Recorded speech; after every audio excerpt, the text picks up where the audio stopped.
Welcome to Cordkillers Reckoning. The world of television has turned upside down, and we're just trying to find out how to watch what we want, when we want, where we want, however we want. I'm Tom Merritt. Where's the good stuff, Brian? Oh, my goodness. Well, you know what? We went to great expense, and I think you'll be rather pleased. We hear that, that you're always watching content from what, back in America, we call the Far East. But anyway, it's all in Japan, Tom, and we can't wait to hear what you think of it. What is? All the good stuff. Oh, it's all the good stuff. But Yeah. I'm back. I'm not in Japan anymore. What? What? Well, that screws the whole thing up. What a comedic misunderstanding. Supply run. Supply run, supply run, supply run.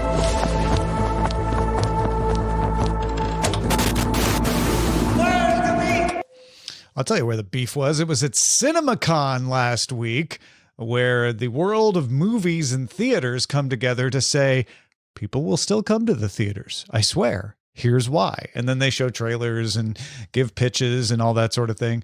CinemaCon attendees got a lot of stuff. We're going to lightning round through as much of it as possible, but we have to start with what I consider to be the most important to Brian, the Fantastic Four trailer that we didn't get to see because we weren't at CinemaCon. They only showed it to people at CinemaCon. But apparently, according to the reports, Reed and Sue are expecting a baby. So, wow. Yeah, so she's going to be pregnant in this movie. And they also gave us a first look at Julia Garner's Silver Surfer.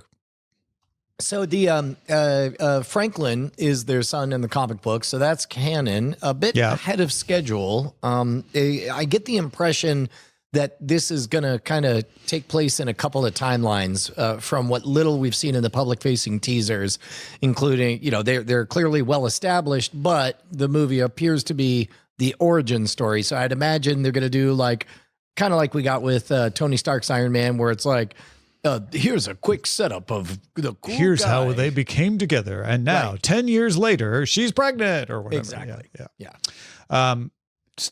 Checking the temperature. I know you didn't get to see this trailer, but reading about it, still excited? Still cautiously excited? Do you know what I think one of the best experiences you and I have ever shared in terms of crossover fandom and new cinematic things was The Dark Tower. And The Dark Tower movie was nothing like the book, but Idris Elba, super cool. Matthew McConaughey, super cool. And I remember drawing the parallel, and you and I, we spent years going through the complete Dark Tower experience. And I said, Tom, when you love the Dark Tower as much as we do, imagine you go to a Six Flags and there's an old, busted down, very off the shelf tilt-a-whirl machine that all somebody has done has repainted it and called it the Dark Tower. And it's just a coat of paint. Everything else is going to be rickety and by the numbers. Nothing precious about it. You and I both know we would very excitedly get on that ride and love it just to see what the Dark Tower looks like through the eyes of someone else. That is the beatific state of where my head is at when it comes to the Fantastic Four. Maybe the most precious of all the Marvel properties to me. I've had my experience of Iron Man done right. I've had my experience of the Hulk done right. I'm ready for my experience of, if not the Fantastic Four done right, one small step, first steps towards getting it right. And just a little codex to all of this. Julia Garner, if people are like, who's that again playing Silver Surfer? She was in Ozark, the Netflix series. She was she had the teenage. The teenage with the curly blonde hair. Yeah. Wow. I don't think she'll have the same look as Silver Surfer, at least according to the stills. Yeah. We also got a trailer that we could watch from James Gunn for Superman. He talked about it at CinemaCon. He said, "This is a movie that celebrates kindness and human love." And Superman is expected to launch in theaters July 11th. He talked a lot too about how at first he didn't think he was right for Superman. That's why he did Suicide Squad instead, because he's like, it's more what I do. But then he got enamored about the idea of taking a positive take, and not just a negative, cynical take, but still with an eye towards the cynic in the audience and trying to make Superman work for them. This trailer kind of shows that, right? There's some non-obvious things that happen when the dog shows up and he says, "Take me home." Whereas in the traditional Superman, the dog nobly would have grabbed him immediately by the cape and took him home. Instead, he acts like a dog in this segment. I feel like you painted everything but the flame, Tom. I am certain I know what the dog does now. At first he licks him, and then he pulls on the wrong part of the cape, and he hurts him, and unintentionally. Oh, I thought for sure you were like trying to talk around him, just straight up peeing on him. I don't think he pees on Superman. No. Oh, okay. Yeah. But rarely has my dog intentionally peed on me. Unintentionally, certainly it has happened. But so there's Superman, July 11th. CinemaCon folks also got to see a 3D Avatar 3 trailer showing 2 new Na'vi clans, the Wind Traders, who are, flying in hot air balloons, and the Fire People, who are on flying creatures also, but theirs are on fire. I don't know. Avatar, Fire and Ash will hit theaters just ahead of Christmas, December 19th. Avatar 4 scheduled for December 21st, 2029. So we get a 4-year wait, and then Avatar 5 set for December 19th, 2031. So these are going to be well spaced out, but the next one coming later this year. It is kind of odd to see kind of, World of Warcraft speed releases and production on this, because they are, they literally built out a world like they do when it comes to giant subscription-based video games.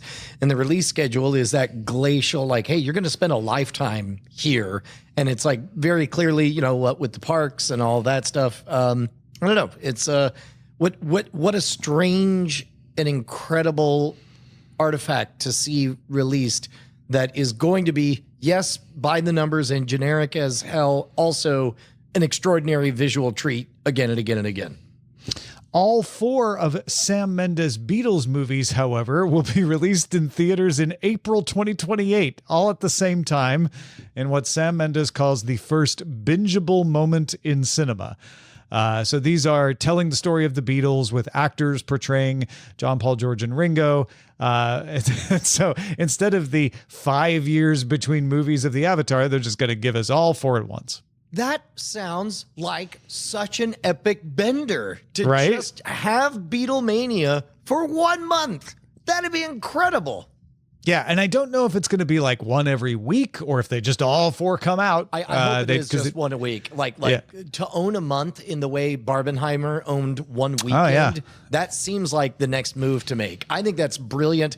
And it's like, that will get me, that'll be appointment viewing, especially, okay, this is brilliant because I want to be there at the beginning to be for the cultural moment. Also, definite Beatlephile here. Yeah. And both of us are. But during that month, you'll all be able to say like, oh, well, this one was good for that. And I am certain that there's, if they've thought this through, there's some kind of withholding of things where you probably do want to see 1, 2, and 3 for some like loosely narrative paying off thing on the 4th one. It doesn't have to be a deep thing, just enough to scratch that completionist itch. Yeah. And I imagine theaters will also do a week 4 binge showing where you can watch all 4 in a row, right up to the premiere or something. Yeah, exactly. CinemaCon attendees also got to see a trailer for Zootopia 2, which we won't be able to see. Detectives Judy Hopps and Nick Wilde are in partners therapy, apparently. Zootopia 2 set to open in theaters November 26th. That could be fun. That could be really fun. We get the protagonist origin story, and now here's our Empire Strikes Back. Not all is well. By the way, side note on all this, like, wait, why do they have these trailers if they're not going to release them publicly? They are trying to get the theater owners to get excited about reserving theaters for these showings. And they also are not always constructed to convince people to get excited to go watch them later, if that makes sense. So you've got a purpose here, which is get a theater owner to go, yep, that looks like it'll bring people in, versus this is a perfect trailer that has been focus group tested and guaranteed to increase our ticket sales. You know, there used to be a way that they would do this before CinemaCon. What they would do, and this is crazy, is they would actually attach just extra footage at the end of the reels that they would ship out to movie theaters, and they would just have scenes from the movie without much explanation or anything. And it would be at the trail end of the reel. I believe they called them trailers, Tom. They're literally what trailers are. Speaking of, this is one you can watch. Disney used its CinemaCon presentation to show off an extended clip from Lilo and Stitch. So exactly what you're talking about, a literal trailer of scenes. Lilo and Stitch live action coming May 23rd. Yeah, I'm kind of mid on this one, but I know some people are nutty for it. I love Lilo and Stitch. This clip was certainly fun. Didn't increase my enthusiasm, I'll say. So there's that. Comments about James Bond at CinemaCon, right? Everybody's talking about who the next Bond's going to be now that it's clearly in the hands of Amazon MGM. And so Courtney Valenti, the studio's executive, and Sue Kroll on stage at Caesar's Palace said, "We are committed to honoring the legacy of this iconic character while bringing a fresh, exhilarating new chapter to audiences around the world. Amy and David," that's Amy Pascal and David Heyman, "are both in London getting started and couldn't be here tonight, but we wanted to thank them for what we know to make an incredible partnership." So that's a lot of words to say, don't worry, we know what we're doing. Yep. Also, anytime you need to say the words, don't worry, we know what we're doing. I don't know. But I mean, in this case, everyone's like, well, crap, the Broccoli's aren't involved anymore. Amazon MGM is, do you guys know what you're doing? And so they kind of have to answer, right? Yeah. They have to get up there at CinemaCon. They have to get up and go like, hey, don't worry, folks, this is going to be great. Yes. And they're probably right. It probably will be great. Did you see, I'm trying to look it up right now, that Pierce Brosnan is out there campaigning for Aaron Taylor Johnson to be named the next James Bond. No, I don't recognize that name, Aaron Taylor Johnson. Well, Aaron Taylor Johnson, he says while typing it, is best known for Kick-Ass. He played the title character. Wow, that's interesting. He also was Pietro Quicksilver in Age of Ultron. Okay, all right. Yeah. Interesting. Trailer for the Naked Gun remake was showed off, and you can watch that one as well. Liam Neeson playing the son of the original Naked Gun Lieutenant star. Frank Drebin. Yeah. Tom, did you happen to give this a gander? I did. August 1st in theaters. I don't know if I'll go to a theater to see it, but I love the Naked Gun, and it feels like it's in the spirit. It's going to be amazing. This thing was a master stroke of a press release of saying, don't worry, we've got it. The timing is impeccable. Every single moment you have a thought, they instantly address it at that moment.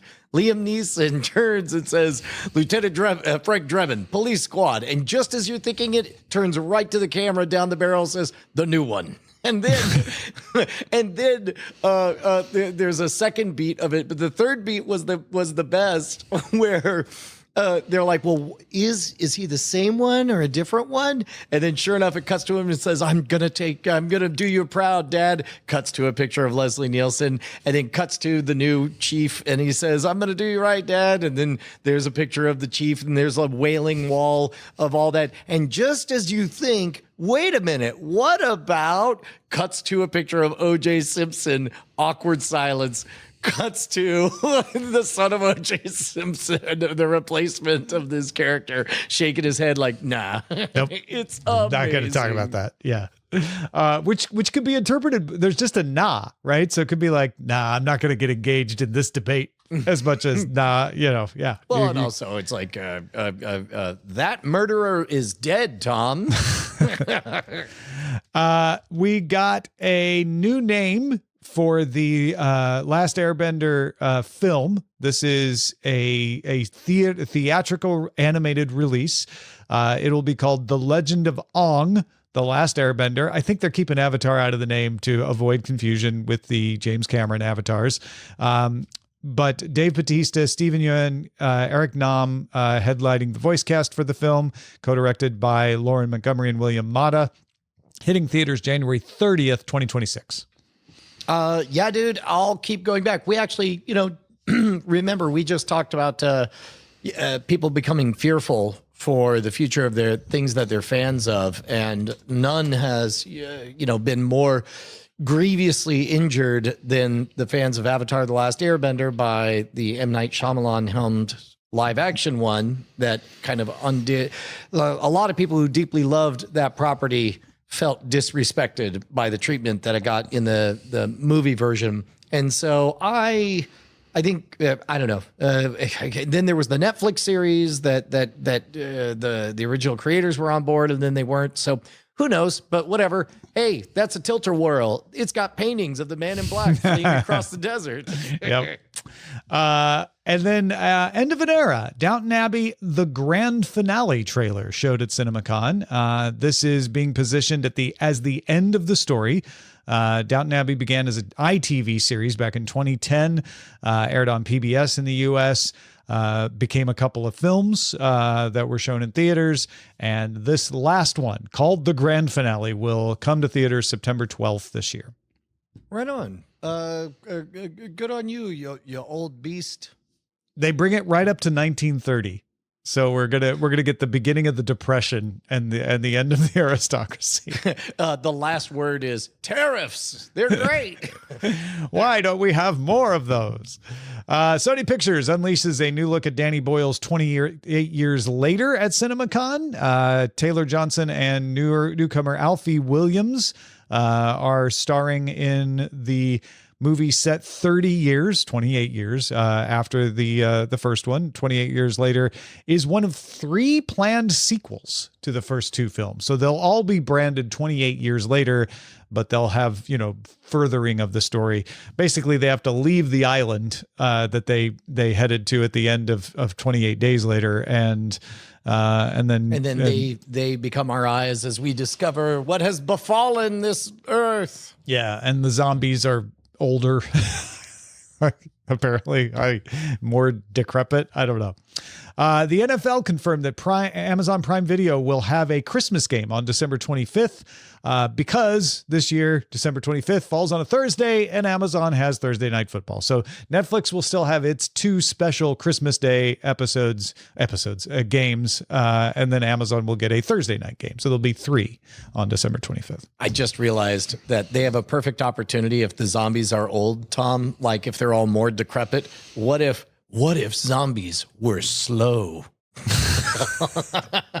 Just as terrifying somehow, but like slow. We're geniuses. First we made them fast, now we came up with the idea of them being slow. That's amazing.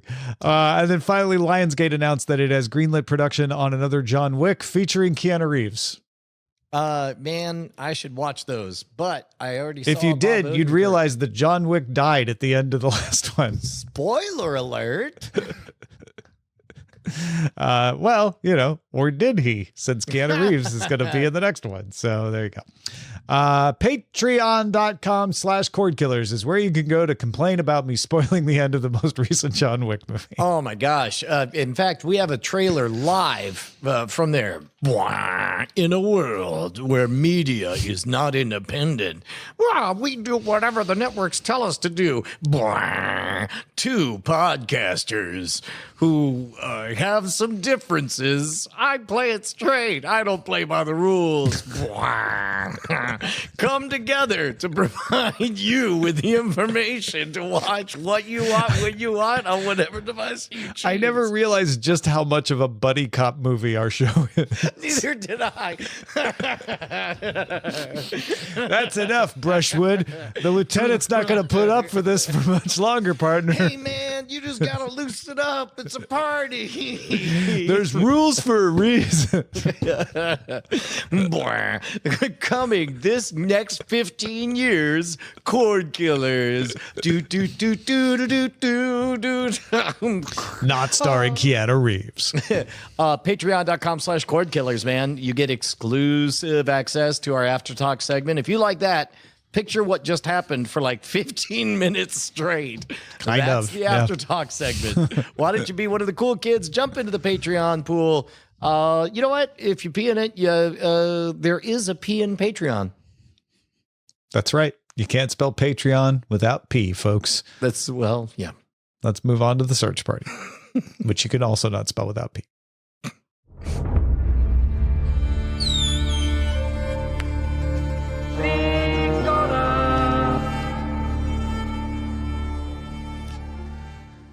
So when Warner Brothers shelved Coyote versus Acme, and everyone said, what a tragedy, they've shelved it and they'll never show it again, one lone voice was saying, I bet they eventually get it out there and sell it to someone. So if you were that voice, email us, cordkillers@gmail.com, because it wasn't me or Brian.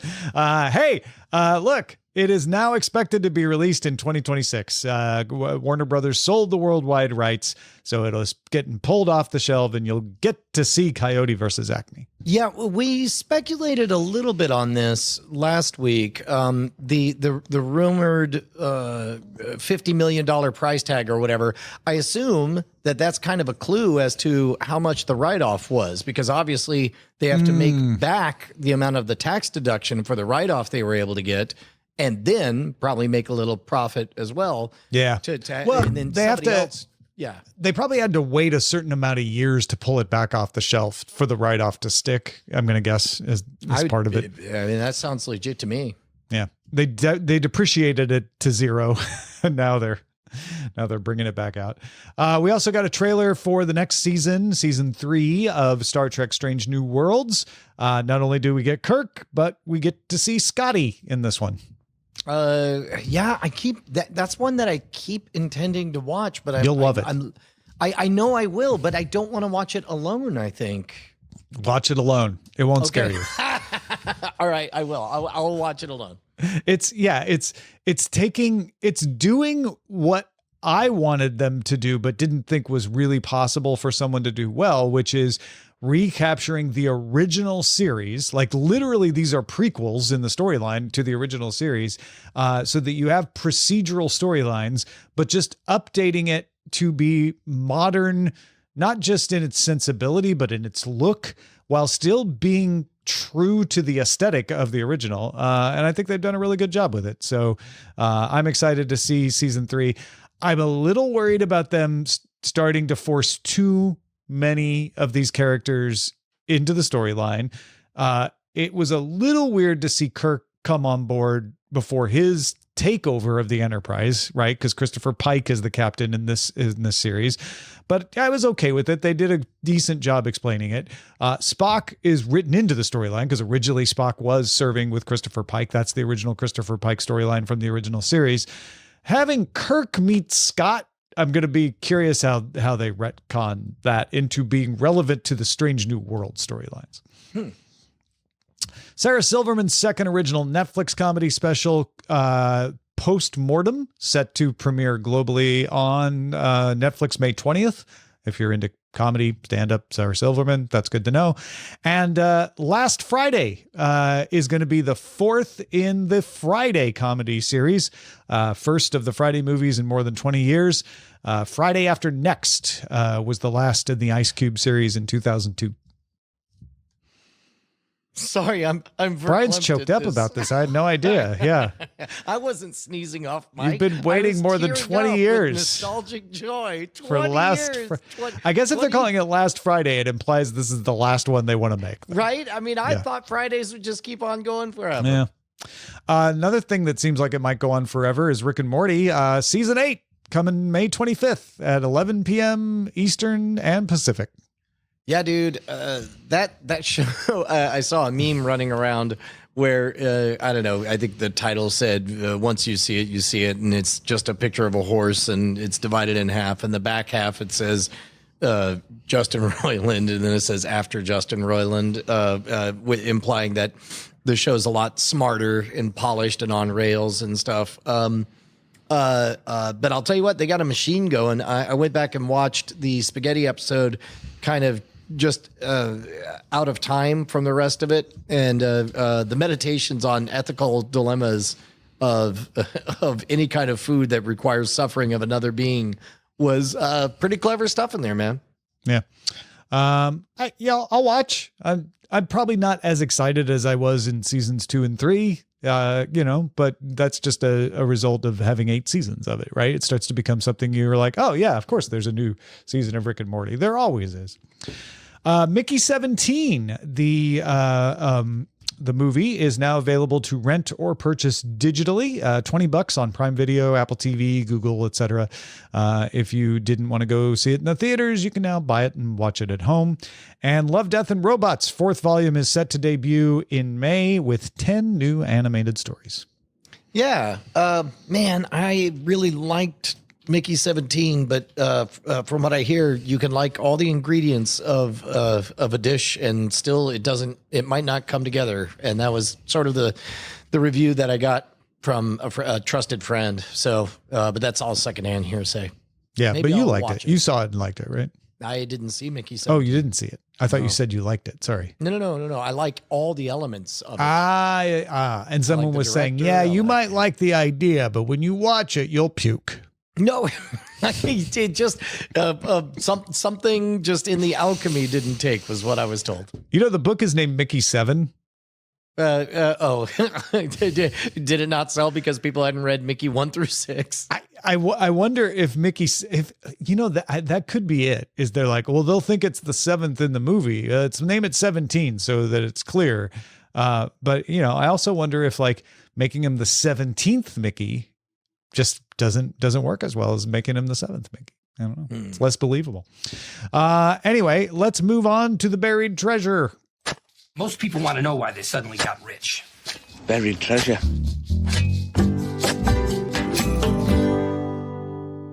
Buried Treasure is the segment of the show where we talk about something we've actually been watching to maybe give you an idea of something you might like to watch. Brian, what do you watch? Man, I started 2 things.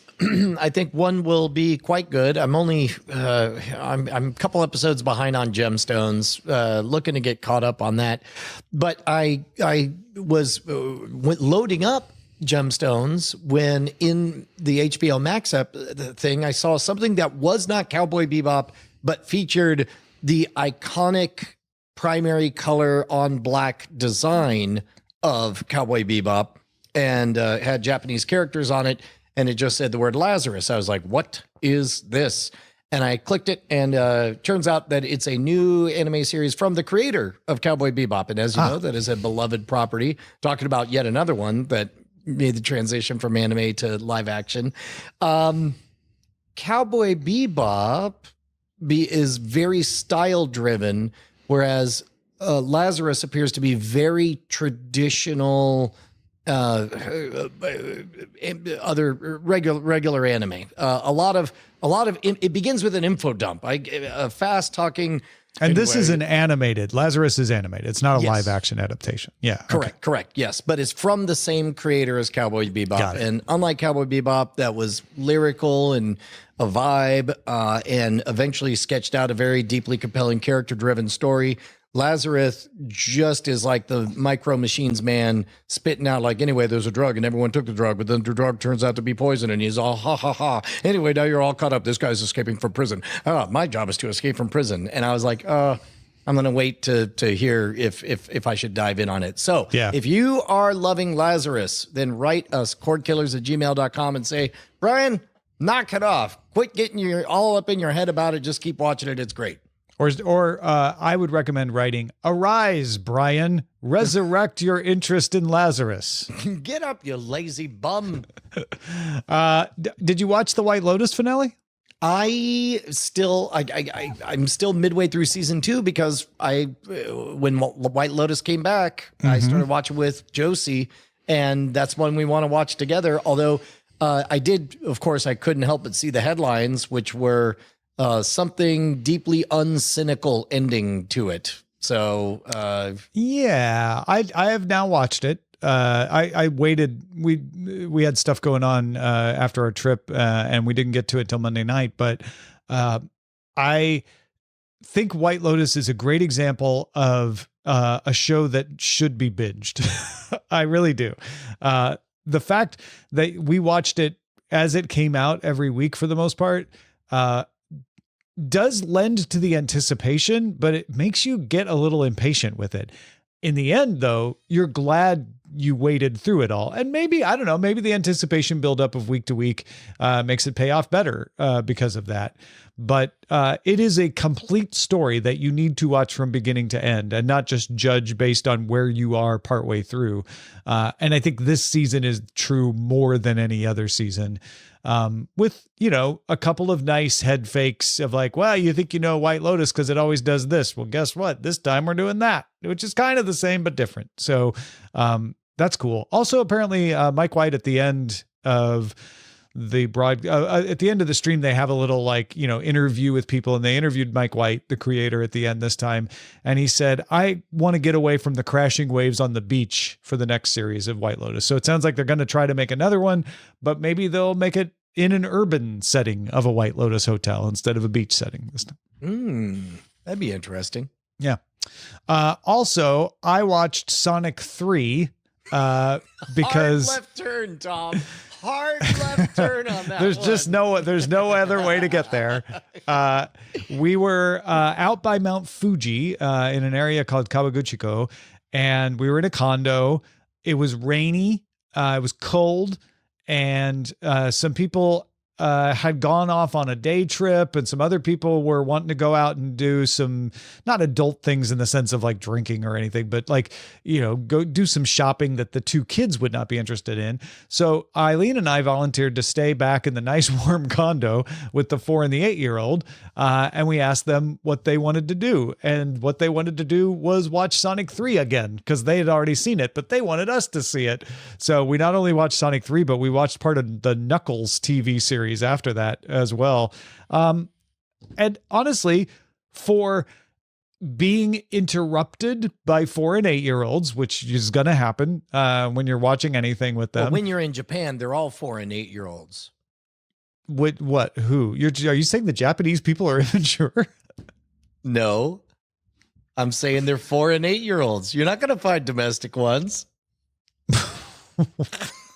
What? I don't understand this. They're Japanese. They're not American. What? How does that make them 4 and 8-year-olds? I'm talking about my nieces that came with us on the trip. Oh, that screwed it all up. You were saying 4 and 8-year-olds in Japan, and so I was thinking of foreign 8-year-olds. Wow. 4 I even and was 8-year-olds. mugging. I was mugging so hard, selling that bit. Thank you, as Kramer 00 in the chat. Thank you. 4 and 8-year-olds. No, but Brian, this 8-year-old's from the Americas. I know. Apparently, that was what screwed up the joke. I'm sorry. That's no. me. It was better than I expected. 4-year-old and an 8-year-old, my two nieces. Anyway, it was a decent movie to watch when you're being interrupted by kids, is what I'm trying to say. It was kind of fun. We enjoyed it. We had a good time, and even enjoyed watching Knuckles. Although when people came back from their trips and we had to stop watching Knuckles, I wasn't like, I need to keep going. It wasn't that compelling, but yeah, fun movie. And even having not seen the first 2 Sonics, didn't feel lost in any way. So there you go. We want to bring in Amos, our producer, who experienced the record-breaking $157 million box office opening of a Minecraft movie. So Amos, did you see it like opening night or just during the weekend? Opening night, yeah. So how was it in Alaska going to see the biggest movie of the year so far? It was great, actually. The theater was filled mostly with teenagers who had seen every preview of the show. So it's random points.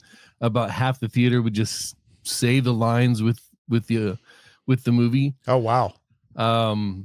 So we missed some of the dialogue because people were talking over it and laughing about this or repeating the lines or whatever. So we're actually going to go watch it again tonight, just the adults, to catch the parts of the movie we missed because the raucous teenagers were, because of all those 4 and 8 year olds. Yeah, well, these were all domestic. They're all 4 and 8 year olds, Tom. But yeah, it's as a person who's played the game occasionally, it was pretty good. Are you wearing your 3D glasses from watching it? I know I'm wearing my Hannah Montana 3D glasses to see if Brian looks any different with his new background, with the blue and red. He does. You look the same, Tom, but yeah. Brian looks psychedelic. It's pretty trippy. Nice. Yeah. These are the Hannah Montana movie 3D glasses from a long time ago. But yeah, my wife had never played the game. She thought the movie was fun, but she didn't get a lot of the inside jokes. Yeah. And then the 2 kids that we took that had seen, had played the game for hundreds of hours. They absolutely loved it. So I would say it's a good movie for the whole family. It's a meme. The entire movie is just a big meme, is what I understand. Yeah, it's Jason Momoa as the try hard is pretty funny. Jack Black as the serious, although not very serious, character is really good. The kids they had in the movie knocked out of the park. And then of course you got what's her name? Jennifer Coolidge. Is that who it is? From White Lotus? No, from American Pie. Well, yes, also from American Pie, but yeah, sure. She just anytime she's on screen is hilarious. That was one of the key things of the movie. I laughed every time she was on screen. So it's a really good movie. I enjoyed it. Yeah. It seems to me, and this is probably inaccurate because I haven't played a lot of Minecraft in my life, but it seems to me as if it's Jumanji, but if everyone played and loved Jumanji. Yeah. Like if Jumanji was a real game that people enjoyed playing for most of their life. And then kind of. In the Jumanji movies, the Jumanji game is its own character, if you will. Right. Whereas in this, it's more of a background than Jumanji is, but it's still something that the players have to interact with that has a bit of a personality to it. So I can kind of see that correlation. All right. Well, there you go. Minecraft movie. Now we understand why it broke records for the year with $157 million box office. It's fun. Thanks, Avis. Appreciate that. If you got something we should be on the lookout for, email us cordkillers@gmail.com. This is the time where Brian would be pushing Founders Day, except it already happened. Congrats. Yeah, I'll tell you what, man. Founders Day went off without a hitch. We were talking about how extraordinary the live stream is. Pretty soon, I'm going to try something I've never done before. I'm going to make a 3-hour special, Tom. We've already got like the last hour of it put together. That, of course, is the epic comedy show that we did with Great Night and our friends at Ice Cream Social. You can see that right now at youtube.com/monorogue. It's literally premiering while we record this. But there's another 2 hours of extravaganzas, including a goat beauty contest, Ice Cream Social's bucket show, and a concert by Jomo and the Possum Posse. It's fantastic. I'm chewing through, putting all that together, and I'm going to make it as a for patrons of all the Patreons. So if you've been on the fence, I'm gonna make it for free to folks at patreon.com/greatnight. I'm for free for folks at patreon.com/monorogue, and for free for folks at patreon.com/cordkillers. And I'm going to try something different. I'm going to make it available as a $10 download. Oh, nice. Mainly, sometimes I like to buy things to have them, and so, if you're a patron, you'll get a link to go experience it. But if you want to have it, that'll be available on scamstuff.com. Just give me a few days to make that, and it's going to be great. Excellent. That's awesome. Brian was previewing the footage with me. I'm sorry I couldn't be there this year. I hope to never miss one again. It's but 100% my fault for being so good. late this year, not knowing if we were going to do it. But yes, no, I'm really no, glad not that at we all. did. It's just a happenstance of schedules. But yeah, it looks really good. So you're going to want to take advantage of your free link at the very least, if not buy the download. So if you're not a patron already, become a patron of one of Brian's fine patronages, especially this one. Let's move on to Scan the Horizon. Send a scanning to avoid. Scanning the horizon! Google TV streaming devices, according to Android, will be required to have a free TV or live TV button on their remotes that open up the Live tab, where you can watch Google's free and ad-supported TV channels through Google TV Free Play. This is something that was uncovered by the folks at Android Authority, and then Google said, yep, that's right, we're doing that because people love our free TV, so we want to make it even easier for them to launch that and get ads, because man, search ads might die someday, so we really need to figure out how to stream more ads, and this seems to be a really successful way of doing it.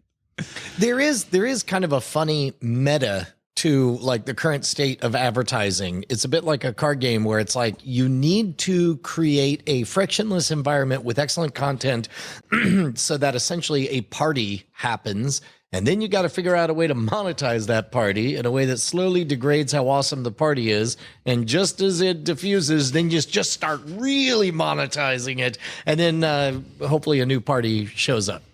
One of the other ways Google is going to make money off advertising is YouTube. YouTube's revenue will surpass Disney's this year, making it the top global player in media. We're not talking about Google. We're talking about just YouTube. This, according to Wall Street analyst Michael Nathanson, $54.2 billion in revenue last year. Company on pace to become number one by the end of 2025.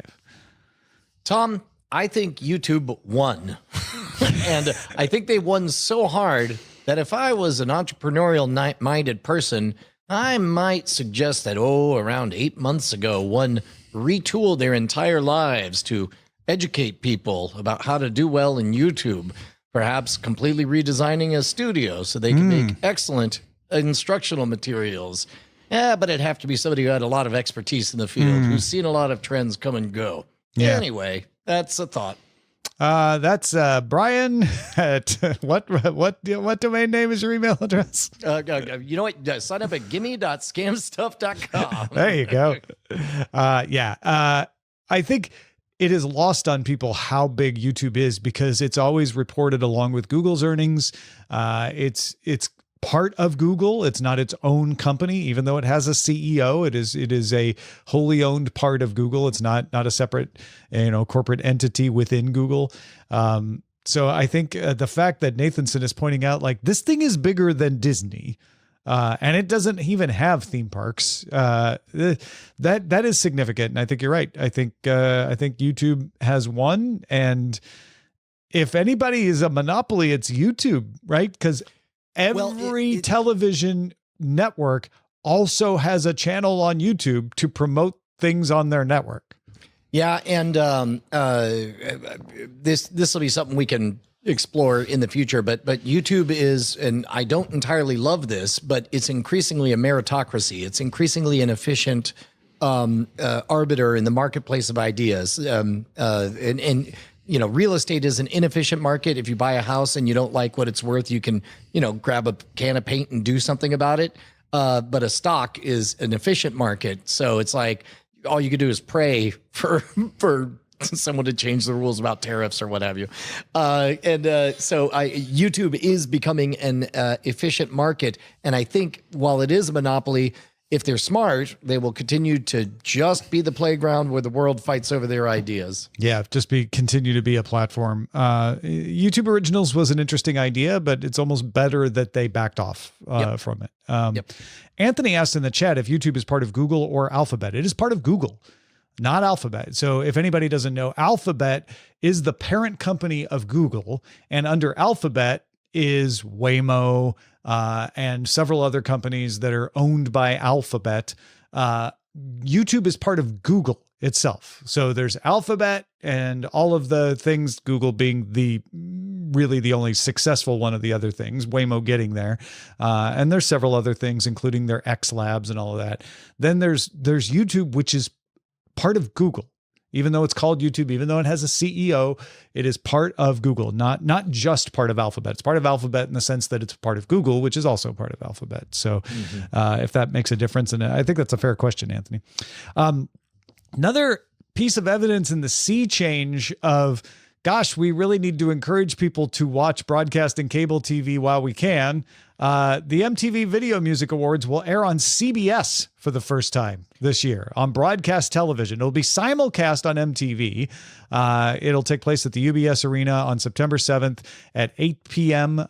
Eastern time across time zones. The special will also be available for live viewing on Paramount Plus. So this isn't a let's stop people from watching on streaming so we can drive them to broadcast. It's more of a let's give people a chance to watch this anywhere we have it. Now, was CBS always owned MTV, right? No.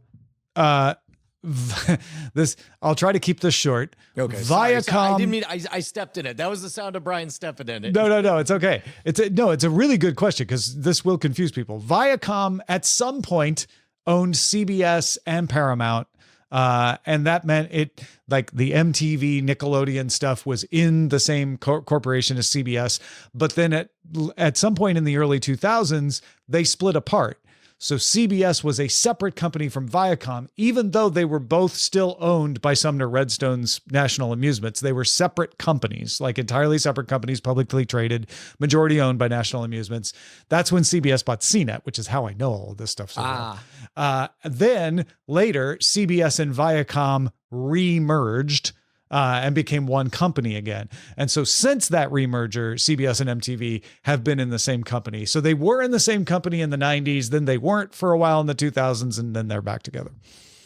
Got it. But yeah, the big thing here is MTV Video Music Awards isn't a way to get you to watch MTV. MTV Video Music Awards is a thing people will watch. And so they want to make it available anywhere someone can watch it and they can monetize their eyeballs. Yep. The Netflix app on your TV will soon show the full list of available languages for all movies and TV shows on the platform. It's something you could do on the web if you just wanted to click into details and see, is this available in the language I speak? It is now available in the app.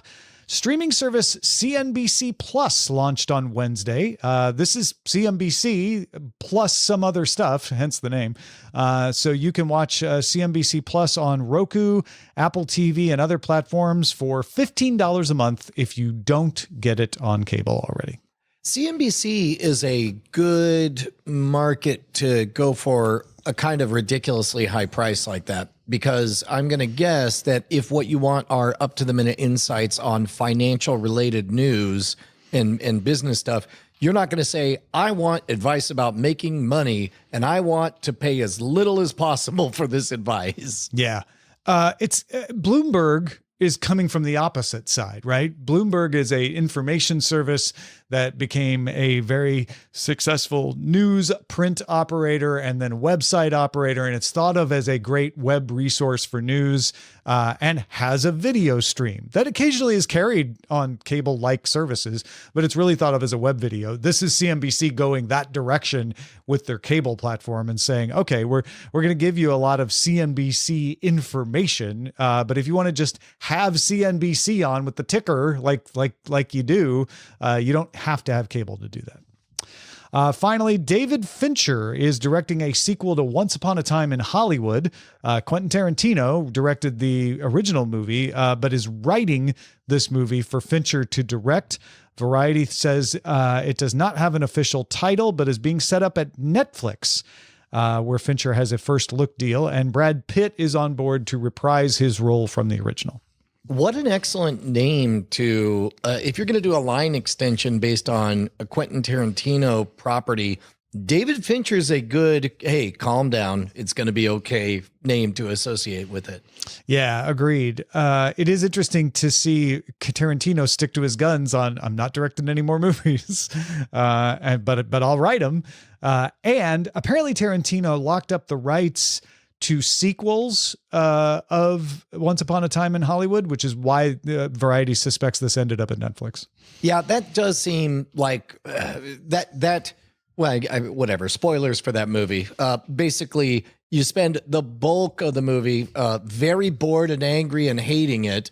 But then you find out in the last 20 minutes that it's not our planet Earth that they're on, that this is an alternate history. And once they've set that up, the idea of this being an anthology, by the way, what I'm referencing is the fact one of the greatest U-turns in movie history for me was watching that movie. I did not have a good time until the end, and I was like, this is the best thing Quentin Tarantino's ever done.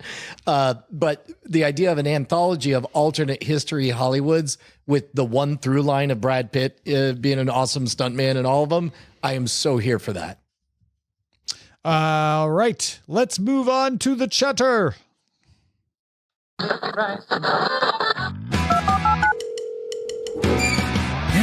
Got mail. The Salt Lick Scoop writes, I usually don't comic book guy, excuse me, but as a Ford Bronco enthusiast, you were totally wrong about the effect of the OJ chase on the Bronco. The years after the chase, Bronco sales surged, and the only thing anyone could point to was the chase. This is a case of no such thing as bad press. There is speculation that Ford actually kept the Bronco in production 1 or 2 more years because of the chase. The real reason the Bronco was discontinued was it only had 2 doors.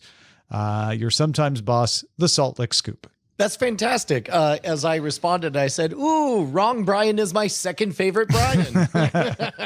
Thank you.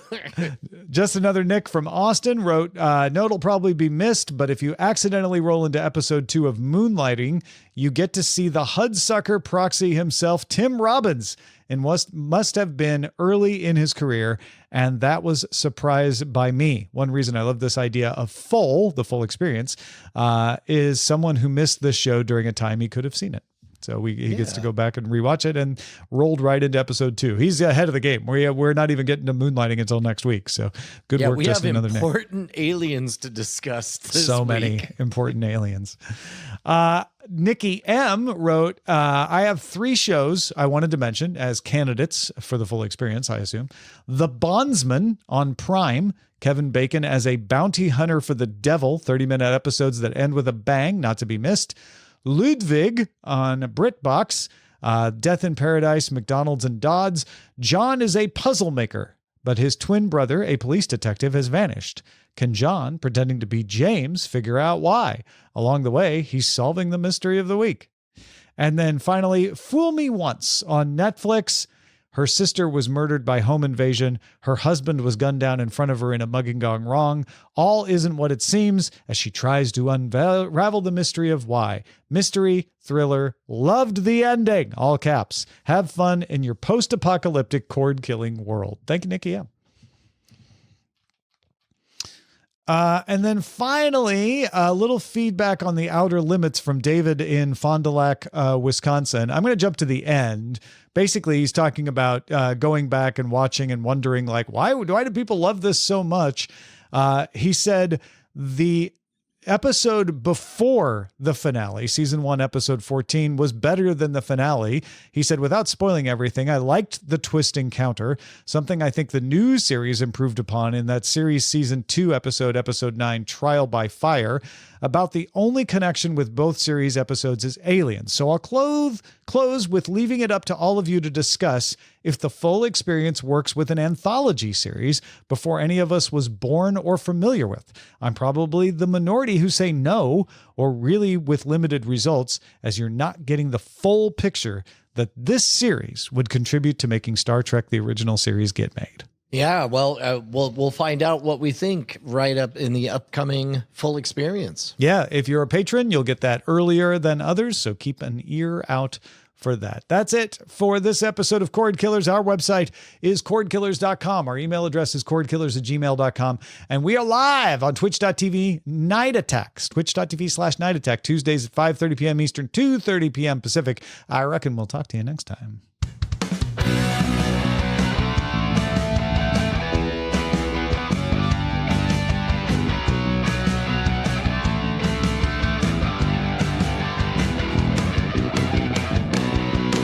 Diamond Club hopes you have enjoyed this program.